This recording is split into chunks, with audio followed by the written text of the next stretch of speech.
Thank you so much for joining Max Insight South Asia. I'm really happy to be here today. My name is Jeff Cook. I'm head of communications and development here at the Max Foundation. We're excited that you've joined us today to learn more about our work in countries around the world. As you may know, our mission is to accelerate health equity, and our team works on a daily basis across 83 countries to help patients access the medicine, care, and support they need. We are a patient-focused organization that not only helps people access treatment, but also accompanies them on their care journey, providing support as needed so they can sustain chronic treatment for cancer and other critical illnesses.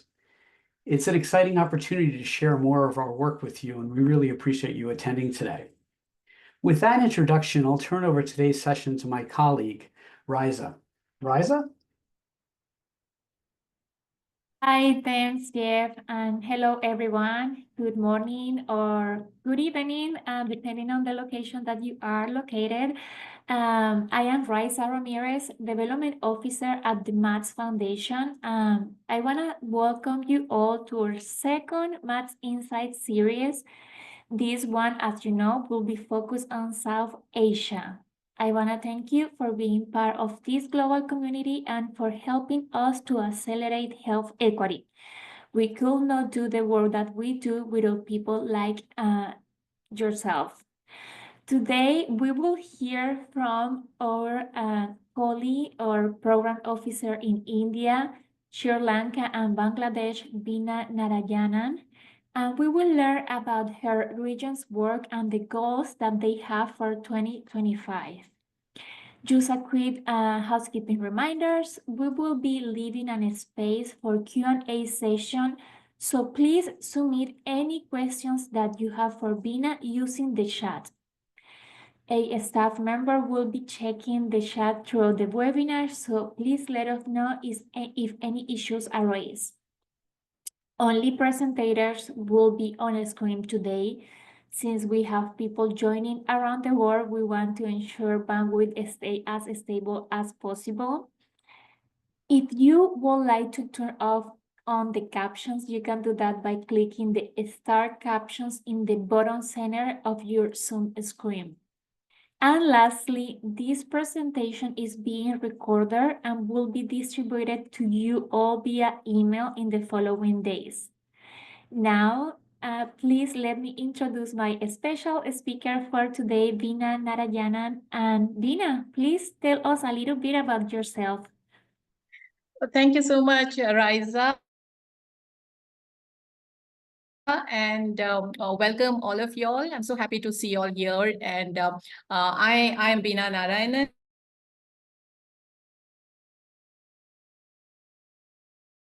In the southern part of India. And I have been with the Max Foundation since 2004 and have served as the program officer for South Asia since 2014. So in this role, I'm responsible for the implementation and management of the Max Access Solution programs in the region. And with over 20 years at the foundation, I am the go-to person for all program-related or system-related queries, and I'm always there available to support the team. Rise up. So we are so happy to have you with us today. Beena, so can you please give us a brief overview of the Max Foundation work in South Asia region? Yes. So let me introduce you first to the South Asia, team here. You can see we are 16 of us, and we have one new person who has joined us just a couple of weeks back. So we are totally 16 or 17 of us, and our office is in Mumbai, and a few of us, 6 of us, work out of Bombay office.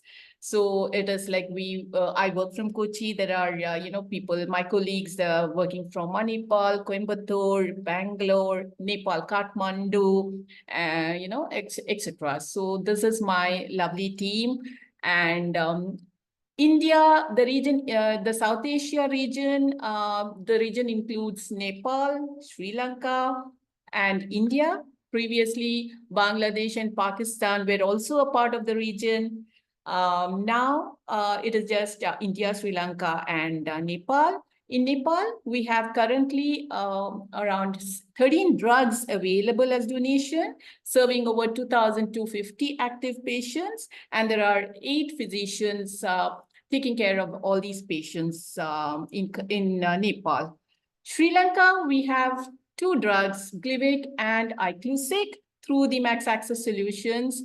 Both the programs are now modified for new enrollment, and there are 160 patients on Glivec and 20 patients on Iclusig.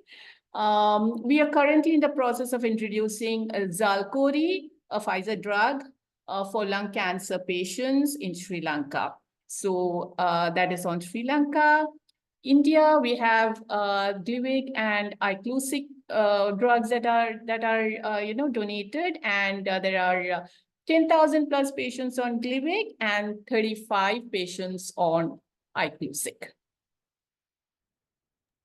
Great, great. Happy to hear that we have a new colleague in your region, and so exciting to see how many patients are receiving the treatment. Beena, can you please give us an outline of Project Shiksha? What was the main objective behind its creation, and how it's been impacting the communities that you serve so far? Yes. So, Project Shiksha is led and funded by Friends of Max. Friends of Max is a support arm of the Max Foundation, which provides the financial support for education to pediatric patients diagnosed with chronic myeloid leukemia, as well as to the dependents of these patients, patients who are diagnosed with CML. Then also dependence of patients who are diagnosed with gastrointestinal stromal tumor. Just these are the few patients or few beneficiaries for Project Shiksha. Now, why is Project Shiksha needed? So when we were going through the we were trying to find out the reasons of how we can support the patients further. We realize that families affected by CML or GIST often face significant financial strain due to the ongoing treatment costs, leaving little for education. So Project Shiksha helps ease this burden, by offering educational support, empowering children and dependents to continue their education and secure a brighter future. Now, what does the Project Shiksha include? What is the support that is included in this Project Shiksha? So like I said, school and vocational training fees are met by the Friends of Max, then the Max Foundation, then school supplies and uniforms, educational toys and games. To date, we have around 69 beneficiaries who have been supported by this program. Raisa, over to you. Oh my God, this is a beautiful project. It's amazing to hear what you are doing with this project. And yeah, I bet this is a great initiative. Now, can you please tell us a little bit about the Max and the Big C? This is such a powerful story. So please explain the significance of those readings in South Asia and how they have been contributing to the emotional well-being of patients and especially the children's. Yeah. So Maximo and the Big C is a beautifully illustrated story written by Vijay Venkatesh, who is the region head of South Asia. So she has written this beautiful story, and it resonates with all ages. It's not only for children. It resonates with all ages. It tells the tale of Maximo, a small sparrow who overcomes his challenges by finding strength in helping others.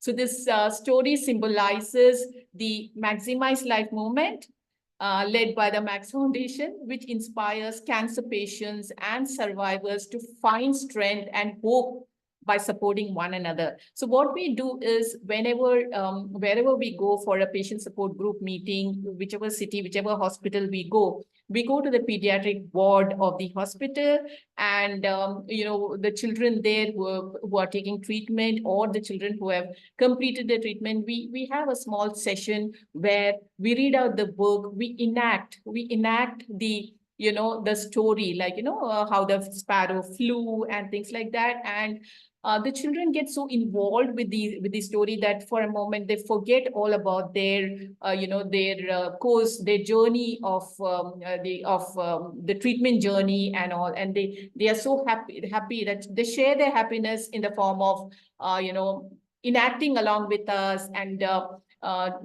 telling us what they feel, what they understood from the story. There is, like, at the end of the story, we also ask them to share what they have learned, what has inspired them through the story. And we have had amazing stories from little children, their aims, and how they how they respond to the way the little sparrow, the little Maximo the sparrow, has responded in the story. So it has been a very inspirational, I would say, way that we have reached out to the little children who are both patients as well as children of patients.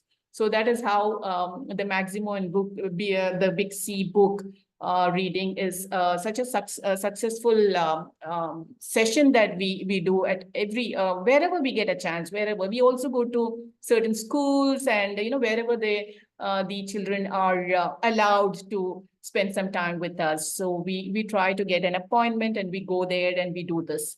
We distribute them the Maximo books. There are some coloring books and the color pencils, and we could see the children coloring beautiful shades, giving beautiful colors to the pictures in the book.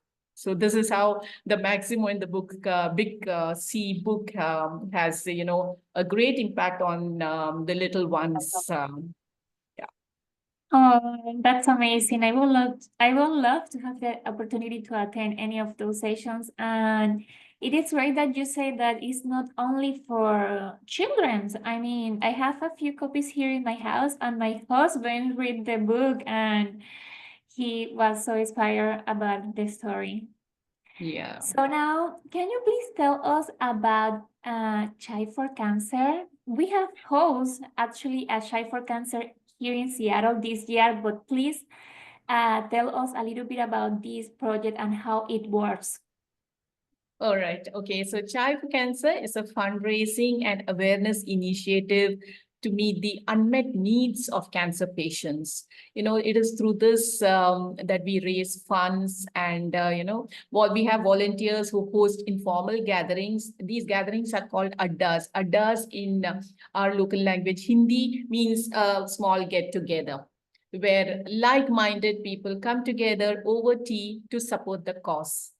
Now, over the last 11 years, we have raised about 500,000 cups of chai, and we have conducted more than 300 addas held in 100 cities across India. So we have raised almost, about 5 crores in donation over the years. So the highlight of this is that, it is just like anybody can host a chai for cancer in his house. It can be in a house, it can be in a park, it can be anywhere. It is just an informal way of getting together. And usually the people who come there, they listen.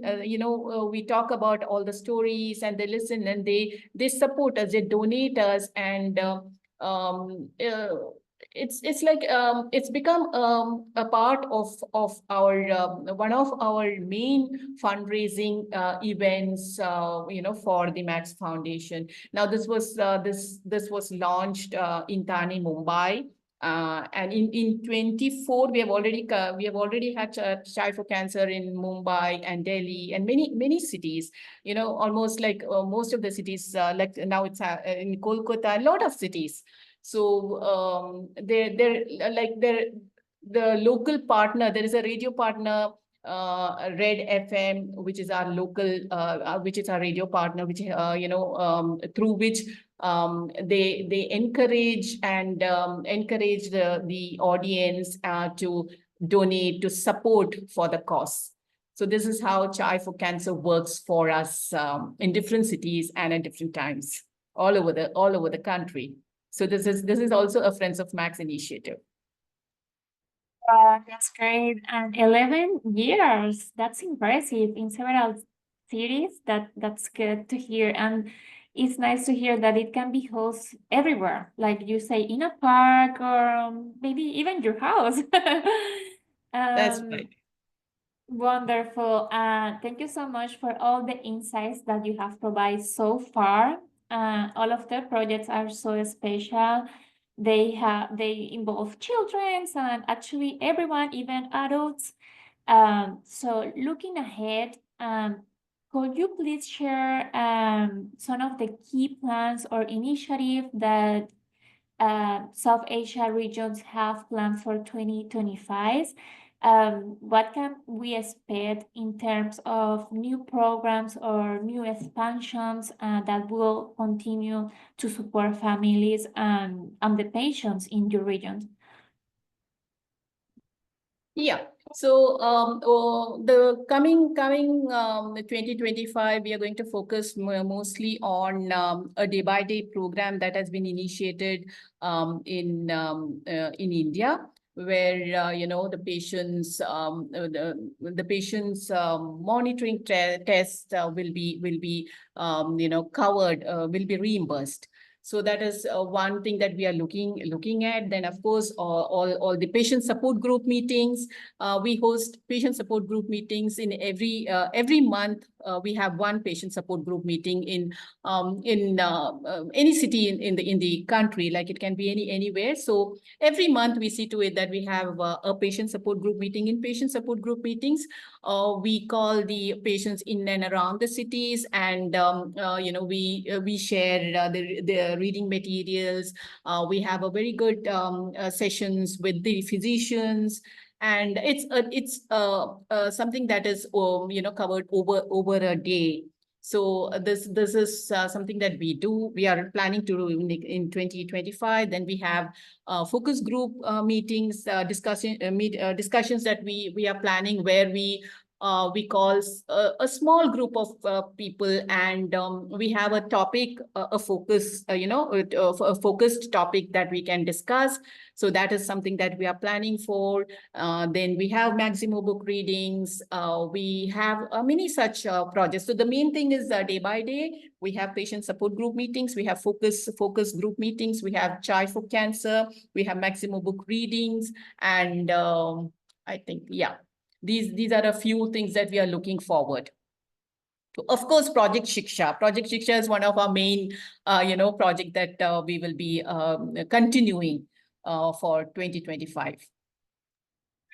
Awesome. Great. So excited for 2025, and it's actually around the corner. So very, very excited. So now, well, first I want to thank you for sharing all of this information with us. And as I has promised, we now have some time for answer a few questions. So I have here questions that let me just read it for you. What are some of the biggest challenges that patients in South Asia face with accessing the treatment, and how the MAT Foundation is addressing those barriers? Let's see, I cannot pinpoint one or two. There are many hurdles that the patients have to go through. But then the main thing I would say would be the travel, traveling and coming all the way to meet the doctor, and then go and collect the medicines. So that is a big, a big problem, because whenever we call the patients, we call the patients. We are in touch with the patients frequently. So when we call and we ask them, what is the reason for not coming? What is the reason for being non-compliant? So the reason they say is financial constraints. It's difficult for them to, travel and come. And that is where, we have this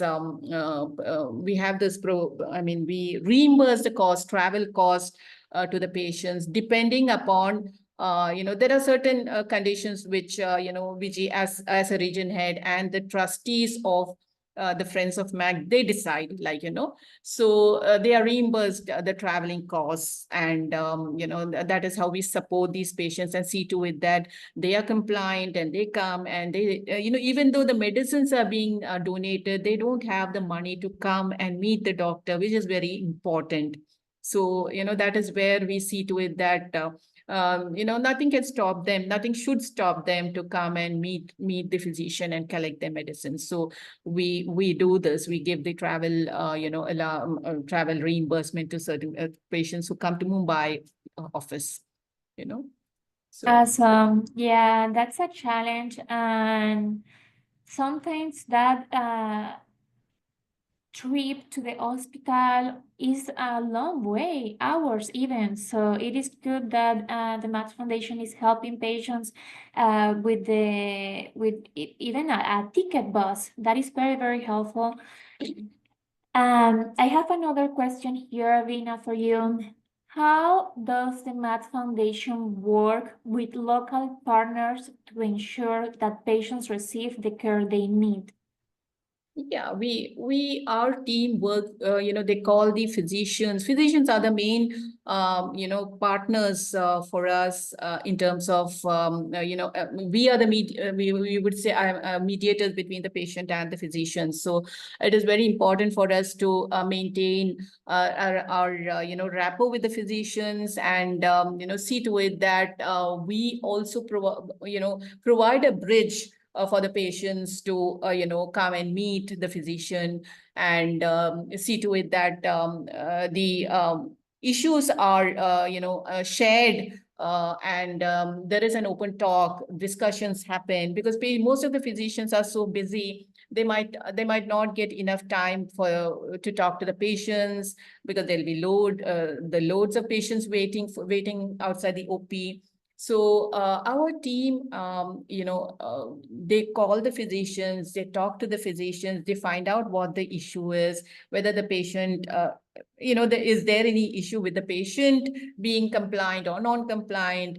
And that is how, we, with the physicians, it's like that. Then we also talk to our dispensing outlet, where sometimes patients might face issues in collecting, the drugs, because the prescriptions might not be according to the guidelines, or maybe the dosage, there will be a dosage change, or something at the last moment where the outlet will not dispense the supply unless, they have all the documents as per the guidelines. So that is where we intervene. We see to it that, we talk to the physician, we talk to the outlet, we get the prescription. So there's a chain of things happening there.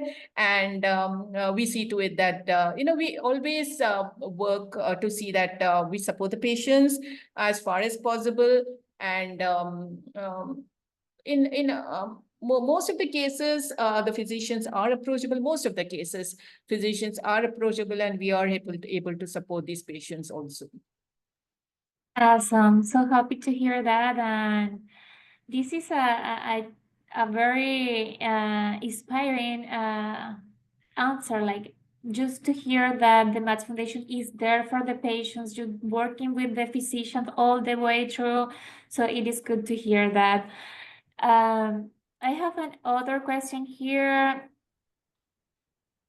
Can you please share any story for a patient whose life has been transformed through any of the programs that you shared today? All right. So the first and whenever anybody asks me about a story, it goes back to almost 19 years back, when I just joined the Max Foundation. Those days, the program was open, and the enrollment was, or we used to take new patients, and it was the responsibility of, the the coordinator, we were called the Max stations then. So it was the responsibility of the Max station to call the patients and talk to them, understand them, and also whenever a new application comes, we had to follow up with the patients, and then we enter the application and the process goes on. So there is this one case from Bangalore. There was this patient where I called. The first time I called, he didn't pick up the phone. So I persisted. I went on calling, because without getting the details, I couldn't process the application. And then finally, after some 3 or 4 calls, he picked up the call. And then I asked him. So he sounded very, very strange. He sounded very sad. He sounded depressed. I don't know. So I asked him, is everything okay? Then he started crying. And then he didn't tell me anything at that point of time. I enrolled him. He got his first supply. He got his first supply, and then he called me back. And then he called me, and that touched my heart, because he called me and he said that, ma'am, if you wouldn't have called me at that moment, I wouldn't have been alive here today, because he was trying to commit suicide. And that was when I called him, and he picked up the phone. I spoke to him, and I told him that you'll be getting. But the issue here is he was the sole bread earner of the family. He had 4 sisters, and he couldn't afford the cost of the medicine. When he was diagnosed, finally the reports came, and he said that the reports came as positive, like he's got CML. His world crashed. And he at that moment he was saying, I didn't know what to do, because I had to support my 4 sisters. I had my mother. He did not have his father. So I didn't know what to do, and I was on the verge of doing this when you called me. And he got the medicines, and even today, touch wood, he's doing very good, and he's married. He's doing very good. And that keeps, coming up every time I think about, how anybody asks me the story. This is the first story that comes to my mind, because I was really, because see, that second of a moment, when I called and he picked up the phone. That was a turning point. If he wouldn't have picked up the phone, I don't know.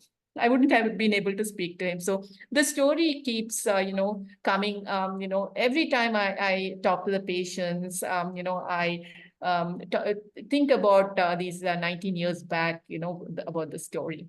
So there are many stories, Riza, many touching stories where, where we have really, they are really happy that the Max Foundation has supported them, and they are living a full-fledged life. Thanks to Novartis, and thanks to the Max Foundation. This is what they keep telling. This is on Glivec.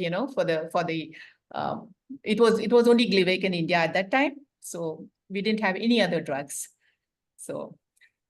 What a powerful story. What just a call can do. Like, I mean, it is very powerful, and yeah, that's a story that I bet that you cannot forget.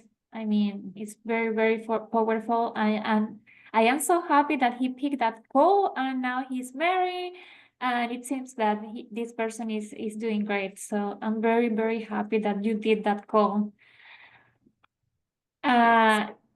I have one more question, and this is a personal question. I just came with this question, but you were talking about Chai for Cancer. So can anyone do a Chai for Cancer?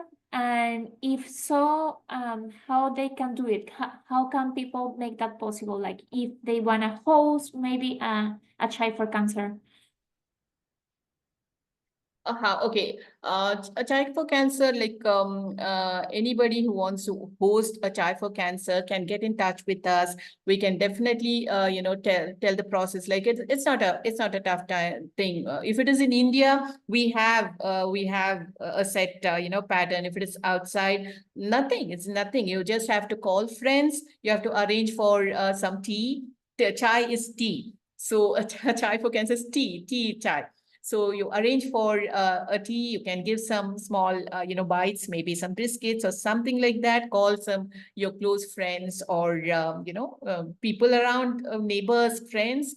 And then we talk about why we are doing this, what is Chai for Cancer, why we are doing it, the purpose of raising funds, where does the funds go, in what way do we help, and then we share stories like what I shared. There are different stories where we had patients, pediatric patients who have grown up and who are now, obviously because it's almost 20 more than 20 years since Glivix started here.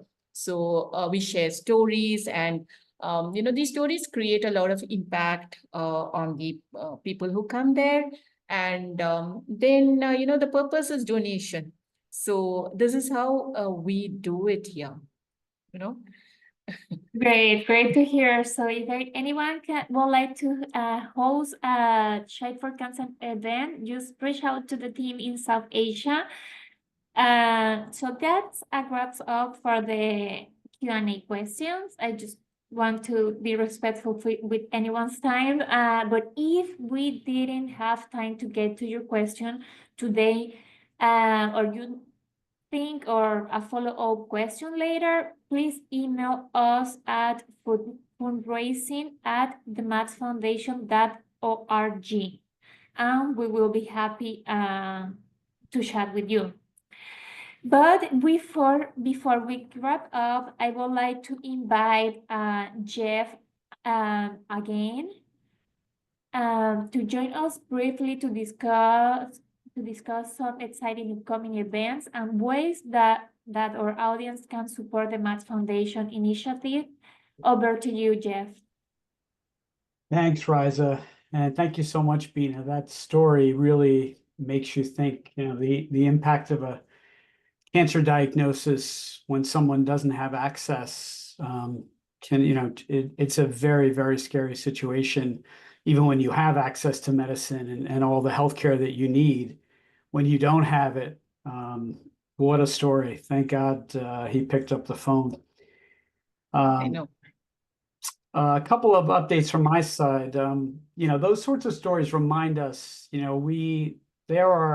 we're helping thousands of patients right now, but there are thousands of more around the world that still need our help. And, we never have enough resources. We always need more resources to help more people. So we're running our final fundraising campaign for the year right now. And, because access to care, treatment, and support remains a pressing issue for people around the world, you can really make a difference. We still have so much work to do, so we'll hope you'll consider supporting that. I also want everybody to kind of mark their calendar with the date of March 29th as we hold our annual gala in Seattle. We'd love you to come to Seattle and attend in person. But if you can't, we also live stream it virtually, so you can kind of see all the content and the excitement. It's a really fun event. So please keep that in mind. And as we move towards the close of the year, on behalf of the entire team at Max, I just want to say how grateful we are for your continued support. We are really just an organization of people helping people, and you're part of the team. We look forward to expanding our efforts in the coming year to reach more people in need and help them access the treatments, support, and care that will enable them to continue to be with their families. So thanks very much, and I think it goes back to Riza now. Thank you, Jeff, and thank you for sharing those the ways how people can support us. And I like that quote, people helping people. I want to thank Beena for being our speaker today, for providing those insights, and they are very inspirational. So thank you, Beena. And I want to thank you all one last time for participating in today's presentation and for supporting the Max Foundation work. Your support means the world to us and drive our efforts to make a positive impact in South Asian region and in other regions as well. So please take care and stay well.